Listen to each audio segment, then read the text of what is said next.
Today, I'm going to test your knowledge of 15 common prepositions for natural speaking and writing in English. This quiz starts at level A1 and goes all the way to level C2. It includes prepositions that native speakers use in a variety of formal and informal situations. Prepositions are words like on, after, with, and for. They look small, but they have a very important job. They connect words in a sentence, and they help us understand things like location, time, method, and reason. But for English learners, prepositions can be really confusing. One preposition can have many different meanings depending on the situation. If your goal is to sound fluent and natural in English, you have to learn prepositions in context, and that's what today's lesson is all about. I'm going to read 15 questions. I'll give you a few seconds to think about your answer, and remember to pause the video if you need more time. Then I'll show you the correct answer, and I'll explain why that preposition is the best choice and how you can use it in real-life situations. To help you review and practice, I've also created a free PDF with all the examples and explanations from today's lesson. You can download it by clicking the link in the description below this video. Let's start with some beginner-level prepositions that are essential for everyday communication. This might surprise you, but even advanced English learners sometimes make mistakes with these.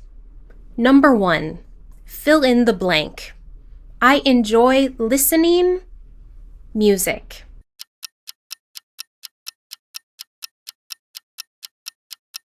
The correct answer is C. I enjoy listening to music. This is a very common mistake. In English, the verb listen requires the preposition to when followed by a direct object. This is different from the verb hear. So you hear something or someone, but you listen to something, listen to someone. Question 2. We need to complete the project 5 p.m.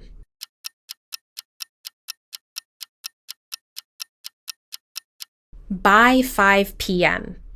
In this context, we use by to indicate a deadline, meaning the action must be finished no later than a specific point in time.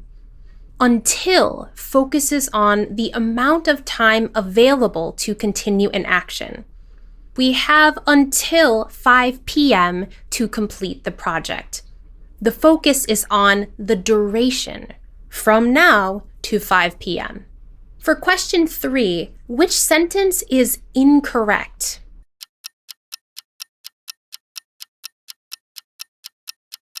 Sentence D is the incorrect sentence. Close to and near are two common prepositions that come before a noun. B and C are both correct. Close to the school and near the school have the same meaning, and they both sound very natural. But close the school is grammatically incorrect. We have to say that something or someone is close to something or someone else. Near does not require the word to, and in fact, this is not very common in American English. You will hear this sometimes in British English, but again, near is much more common across all dialects. Next, number 4. I've watched all of Gina's lessons, YouTube.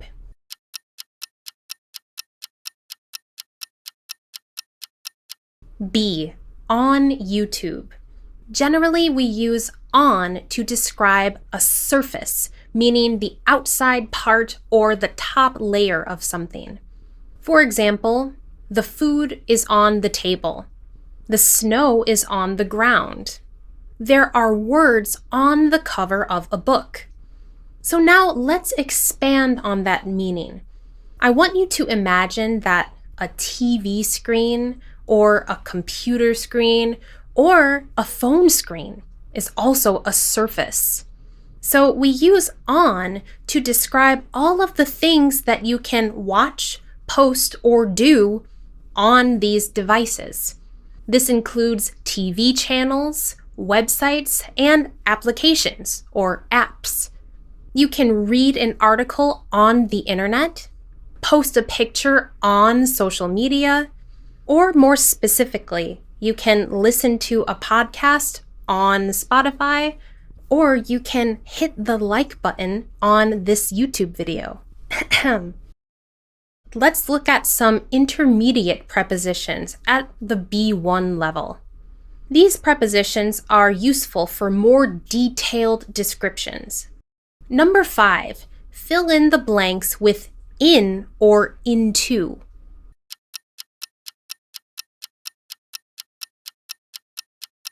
The cat jumped into the box and is now sleeping in it. The key difference between into and in is that into indicates movement or direction to the inside of something. In only tells you the position or location where something is or where something happens. Now, something that you'll notice is that native speakers tend to use in to describe both movement and location, especially in informal spoken English. So it's very common to hear something like, he put his keys in his pocket. But if you really want to emphasize the movement from the outside to the inside, you can say, he put his keys into his pocket. This also sounds a little more formal, by the way. But look at this sentence. The keys are into his pocket. No, this sentence does not work because the verb be does not describe action or movement. We're only describing the current location of the keys. So we have to say the keys are in his pocket. Here's an extra tip for you. The same thing happens with the prepositions on and onto. Please put the books on the shelf or onto the shelf. I've read all of the books on this shelf. Question 6. Fill in the blank with the correct preposition. The train traveled the tunnel to reach the other side of the mountain.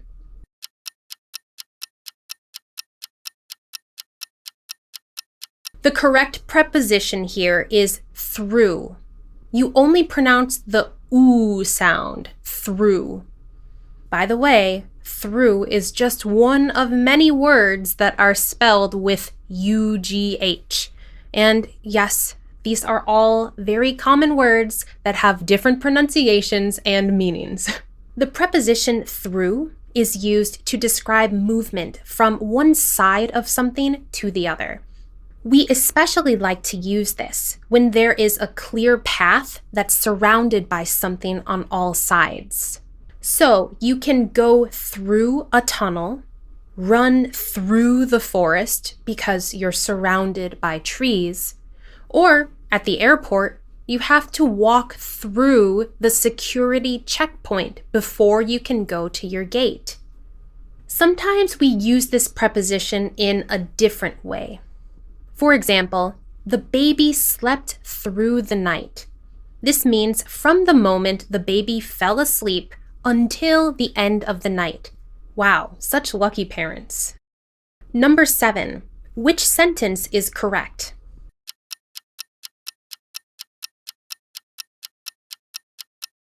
D, he's very good at cooking. Okay, this is really important to know. In English, we don't use the base form of a verb or the infinitive form after a preposition. This is why sentences A and B are incorrect. So remember this tip. After a preposition, you have two choices. You can use a regular noun, or if the object describes an action, you should use the gerund form with ing. This is true for any verb or adjective that requires a preposition. For example, she's interested in technology. She's interested in learning new things. We apologized for the mistake. We apologized for arriving late. Also, this is a very useful structure. Be good, bad, better, etc. at an activity. This is a natural way to talk about skills or abilities that someone has or doesn't have. He is great at basketball. I'm horrible at remembering appointments. This is true, unfortunately. Let's go to number 8. Fill in the blank with during or for. I went to Japan 3 weeks.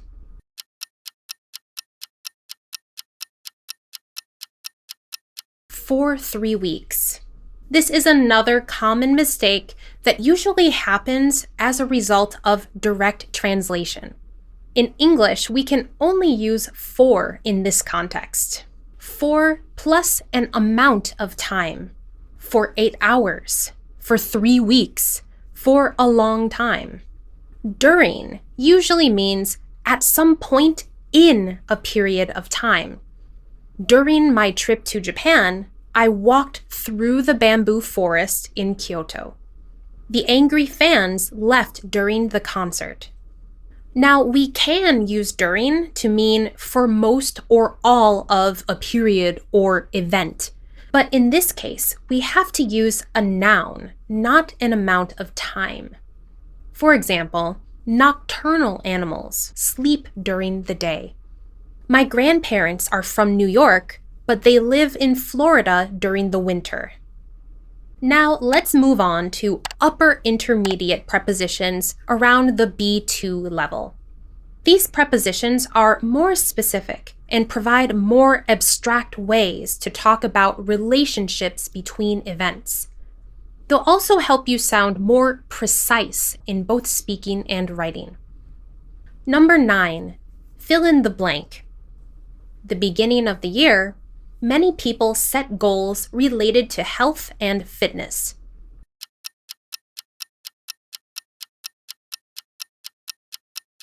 A. At. The phrases at the beginning and in the beginning are commonly confused. At the beginning refers to a specific point in time, and we usually have to follow this with of, at the beginning of something.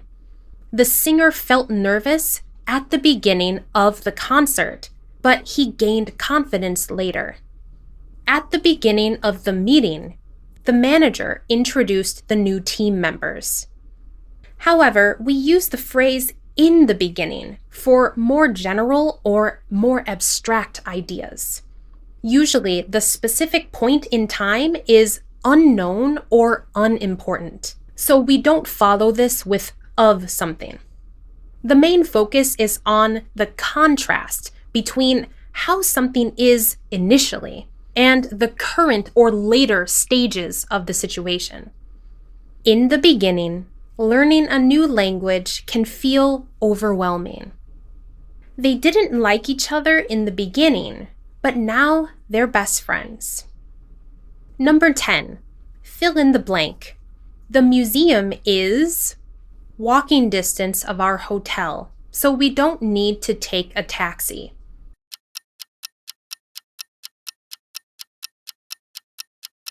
The answer is C, within. This is a very useful expression. If something is within walking distance, that means you can walk somewhere easily because it's not too far away. In this context, you can usually just use the preposition in, especially in casual conversation. However, within usually implies proximity or how close something is to a particular location. So imagine that there is a range or a limit, and we're emphasizing that something is not outside or should not be outside of that area. You have to stay within that limit. The ball must land within the boundaries of the tennis court. Now, on a more abstract level, we also use within to mean in a range or a limit of time. The store offers a refund if you return the item within 30 days of purchase. So this means in 30 days or less. She promised to return my call within the hour. This expression means in 1 hour or less. Okay, question number 11. Fill in the blank. The heavy traffic. I arrived at work on time.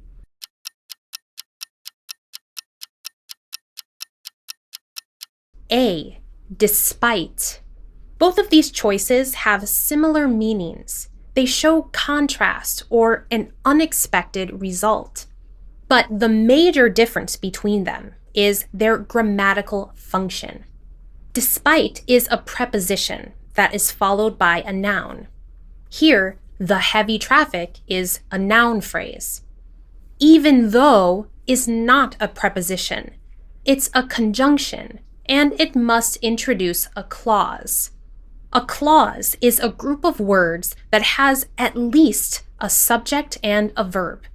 So, in order to use even though in this sentence, we have to make a few changes.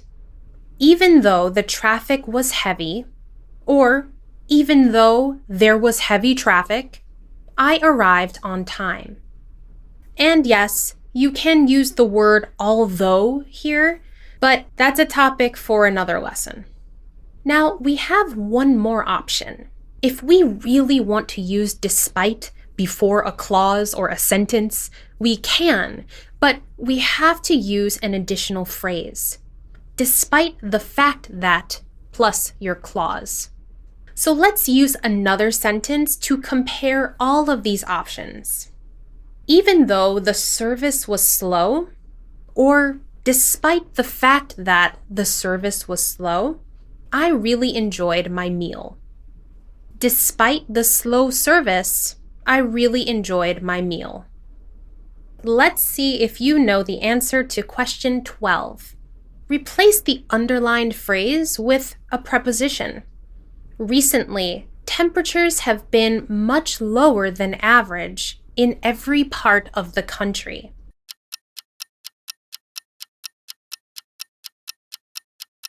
The preposition we're looking for here is throughout the country. Yes, a different word with UGH, throughout. There are two ways to use this word, depending on if you're referring to space or time. In the context of space, throughout means that something is present or common in every part of a wide area. You can smell the aroma of fresh bread throughout the bakery. The company has many locations throughout the world. Here there's an emphasis on the consistent distribution of these locations around the world.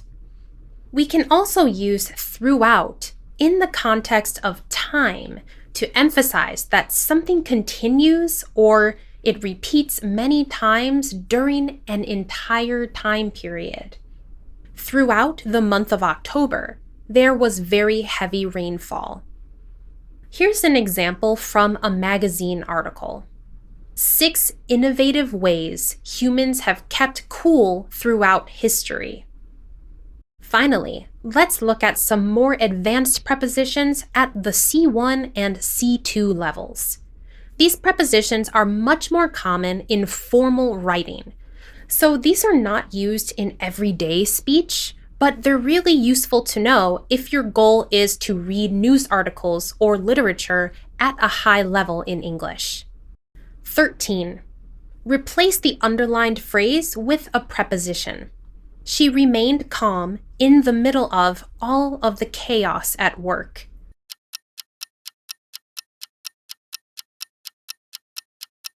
Amid all of the chaos at work. Amid is a more formal literary preposition that means in the middle of something. However, most of the time we use amid to emphasize being surrounded by more abstract things, such as situations that are challenging or confusing. Amid growing tensions, negotiations between the two leaders began. She accidentally dropped her phone amid all of the excitement of the concert. Let's go to number 14. The Greek philosopher Socrates was born circa 470 BC. In this context, what does circa mean?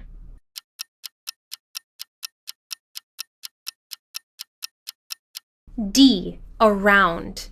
Now, if you speak a language that comes from Latin, you have an advantage here. But please remember that many words from Latin that exist in English are usually too formal for everyday English.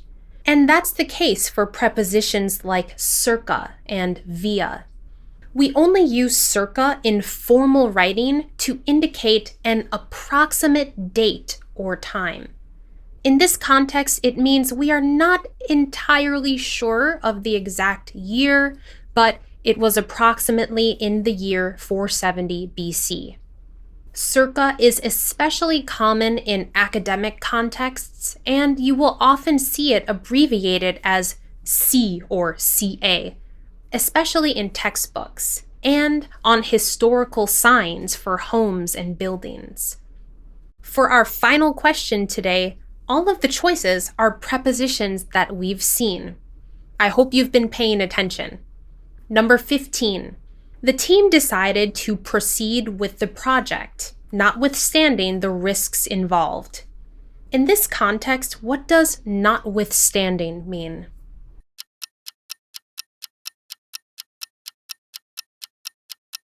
Notwithstanding is a much more formal way to say despite. You often see this in legal or academic contexts where a decision has been made even though there are some opposing factors. Notwithstanding his injury, the athlete decided to compete in the final race. The court did not rule in his favor, notwithstanding his compelling arguments. Okay, that's it. How did you do on today's quiz? Let me know your score in the comments. And of course, don't forget to practice by using these prepositions in your own sentences. Thank you so much for watching. I'm Gina, this is Your World in English, and I'll see you in the next lesson. Bye!